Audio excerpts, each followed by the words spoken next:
Welcome to the Wine Zone. I'm Konrad Ejbich and this is Pro&Kon.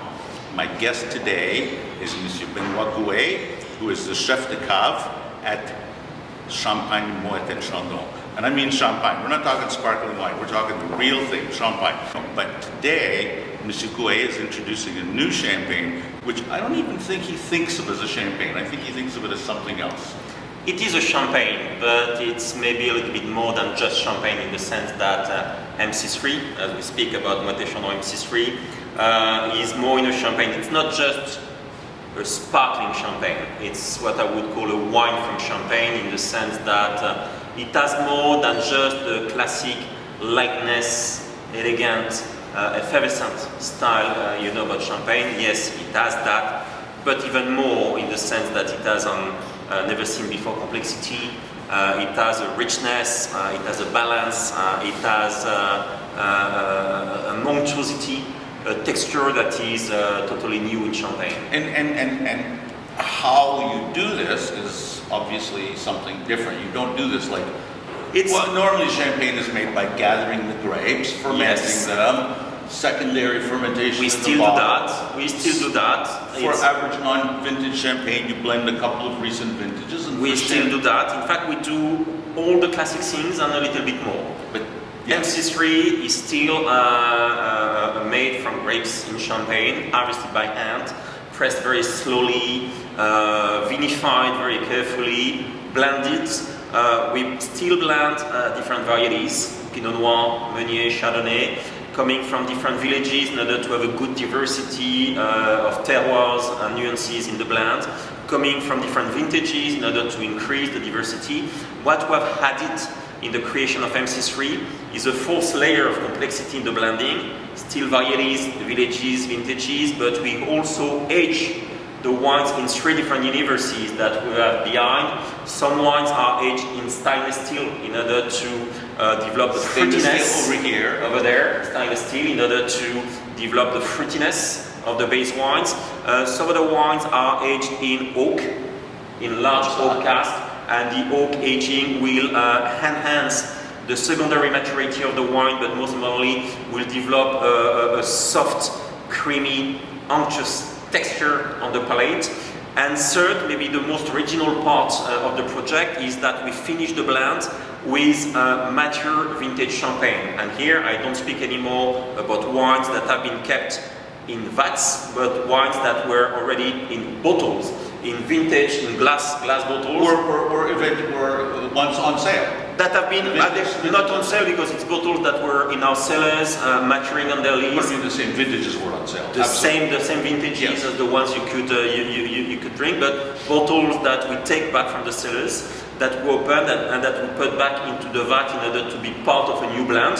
And once we have the whole blend with the three stratums, the one from stainless steel, the one from oak, and the one from glass, we do a new bottling and a new prise de mousse in order to regenerate effervescence in the whole blend, and that is then kept in our cellars for an extra 10 years. So it's a long-term project that gives a fine result made of great complexity and texture. Well, okay. Now, one of the things that I find fascinating is when you make a regular non-vintage champagne, you're blending a variety of recent vintages for balance. When you're making a vintage champagne, you're using a single vintage, and everything depends on that one vintage. So every vintage is absolutely different. Here, all of the base wine, all of the parts, every component is also a vintage wine, and a good vintage wine that once sold on its own. The idea is to focus on vintage blends in order to be sure that we use the best possible material, and material that has already some age in order to be sure that they have the right personality, the right charisma, and the right aging potential. But we blend them together in order to increase the complexity. So it's not a non-vintage like Moët Chandon in the sense that every single element of the blend is a vintage on its own. Therefore, I prefer to introduce MC3 as a multi-vintage champagne. Absolutely, and I mean it's champagne. Champagne is part of burgundy, and I get a real Burgundian sense here. To me, this is like almost like a sparkling Pinot Morachet with a hint of Merceau, a little bit of... Yes, Wow. because we are close to Burgundy. Champagne is a different region, but we are close to Burgundy, and we share the same varieties, The same Chardonnay varieties. and Pinot Noir, plus Meunier that is more special to Champagne that we love also at Moët Chandon. And maybe the reference is because for MC3 we are going to select really ripe grapes that have a potential for a still wine, and maybe the fact that some of the wines are aged in oak make also that reference to Burgundy, and it is true that when tasting MC3 one can taste notes of ripe fruits, notes of nuts, notes of very light delicate butter that you classically find in Burgundy, but that can also come from Champagne thanks to the varieties, the maturity of the grapes, the aging process we apply, but with that difference that there is that effervescence that we have in MC3 that makes it even more stimulating and that preserve an amazing freshness even if the wine has almost 20 years of age. Right, right. And in case you're at all surprised at what we're holding here, it looks like a wine glass. It doesn't look like a standard champagne glass. This is the Zalto MC3 glass, but it looks like a big wine glass. It's a wine glass Recommend that. because again, for me MC3 is not just a champagne, it's a wine from Champagne.